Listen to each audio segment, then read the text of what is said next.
Hi there, welcome to my views and news. Two news stories. First one is from the Tigray region where war of words is intensifying between the two groups of the TPLF. Both are leveling serious allegations against each other. Yesterday, the Bratzian group spokesperson Fisse Haftatsian held a press briefing. He responded to allegations leveled by Sadkan. By the way, Sadkan is more vocal than Gita Choreda now. Sadkan is leveling serious allegations against TPLF Debrecen wing. Secondly, an update for you from Ethiopia Sudan border. Dozens of Ethiopian soldiers fled Ethiopia into neighboring country Sudan after Fano fighters stormed a border town on Ethiopia Sudan border. Details for you how many Ethiopian soldiers fled into Sudan. Where are they? And who is and what is the overall situation on the border now? Let's start from Tigray, viewers, where it seems that no end to political conflict between two TPLF wings. One led by Gita Choreda, interim president of Tigray, supported by Sadkan Gebretensai, top man in Tigray in terms of military experience. Another group is led by Debrecen Gebre Mikhail, head of TPL of Tigray People Liberation Front. Yesterday was a big day in terms of allegations leveled by the two parties against each other. Sadkan and Gita Choreda were in southern Tigray yesterday. They visited Macho, where huge crowd welcomed them. Macho, southern Tigray, the stronghold of Getachew-led TPLF group. And Sadkan spoke there. Getachew also delivered a speech. By the way, Sadkan is no more neutral because he's the one who's leading Getachew group. He's very critical of TPLF. People like Sadkan should have played a more positive role to de-escalate the situation. But he's part of the conflict now, so he cannot play any role to resolve this issue. Sadkan claimed that the main difference between the two groups, the Bratzian group and Getachew group, is opinion on Pretoria. So he implied that one group, which he is part of, respects Pretoria, believes in implementation of Pretoria, and the other group rejects Pretoria. And then Gita Choreda added to it saying that rejection of Pretoria means calling for war. Basically, the two said that the other group, TPLF Debrecen, wants resumption of war because it does not want implementation of Pretoria.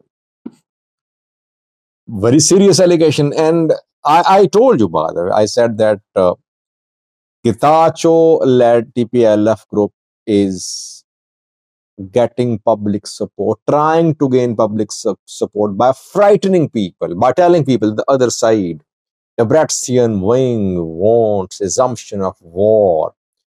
And people are fed up with the war. They don't want any new war. There is no appetite for a new war in Tigray. So this group is accusing the other group of inciting a violence and fueling a conflict in the form of a new war. Then Haftotsian, who is TPLF senior leader, held a press briefing, responded to allegations by Gita Choreda and Sadkan. It's the Fisseha, by the way. He's the Fiss who contested against Gita Choreda when Getachew was elected as TPLF's candidate to lead interim government. Getachew beat Fisseha by one vote back then, more than a year ago. Fisseha said that TPLF respects Pretoria. TPLF is not calling for an end to Pretoria agreement. TPLF is only questioning the implementation. It believes that Pretoria ended the war, it should be implemented, and wrong information is being spread. Defamation campaign has been launched against TPLF by the other group. Otherwise, TPLF is not against Pretoria, firstly. Secondly, he said that when the negotiators negotiated for Pretoria deal, by the way, I think Haftatsian was also part of the team of negotiators who negotiated Pretoria deal. Sadkan, Gitachoreda, Haftatsian, all three were part of the team. So two are on Gitacho side, third one on TPL side. The others too. Haftatsian said that back then, when negotiations were underway, Tigray team had internal differences about the issue of establishment of interim government. Federal government wanted dismantlement of Tigray government formed after 2020 election and establishment, and it wanted establishment of interim setup. There were internal differences, but Getachew-led group then signed Pretoria. Internal differences remained about establishment of interim government. Now, point I want to make is that Getachew group is linking interim government establishment and its continuation to Pretoria. This group is saying that if a call is made for dismantlement of interim government of Tigray by TPLF, it would be a violation of Pretoria. TPLF said that it is not against Pretoria. It is not calling for violation of Pretoria deal. It believes in implementing Pretoria deal. It is only raising question about legitimacy of Gitachoreda. He cannot lead interim government now because he's no more part of TPLF. TPLF was supposed to lead Tigray interim period. TPLF nominated him. He's no more part of TPLF.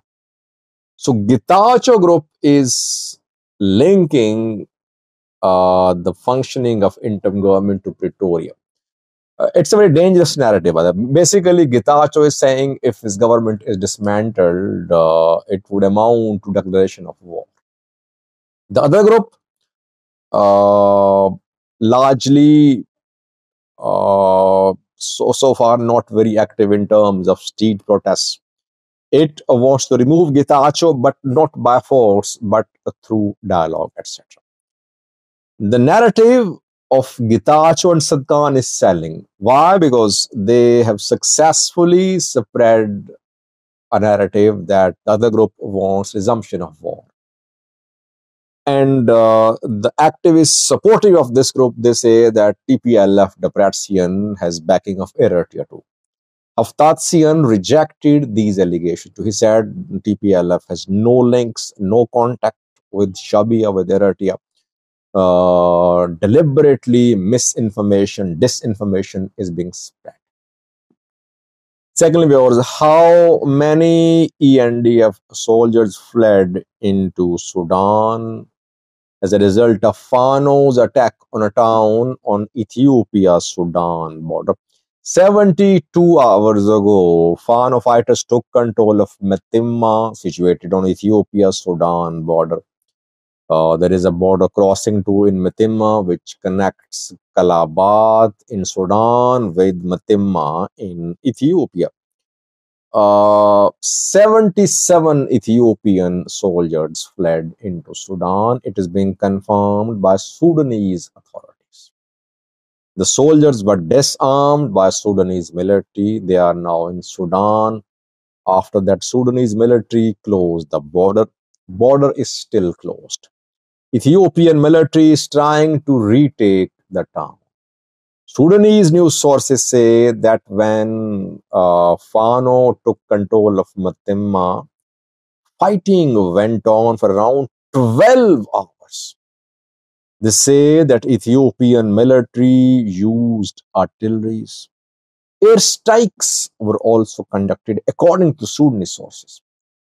So it wasn't just small scale clash between Fano and military on Ethiopia Sudan border, but Fano fighters not only took control of Matimma but also maintained the control. I did a video last night. I told you about Fano being still in control of Matimma. Perhaps the war for the fight for the control of Matimma was the deadliest fight, one of the deadliest fights between military and Fano in terms of use of weaponry by Ethiopian National Defense Force. Border still closed, Sudanese military on Sudan side of the border patrolling the border area, Ethiopian military trying to regain control of Fano. Fano fighters are there. They, if they have to retreat, they'll come back. I think they have proven that they can control border areas. Now, if they have to retreat, you'll see they'll come back. Let's see. So far, military could not take back the control of Mutimma town, reportedly. Thanks for watching.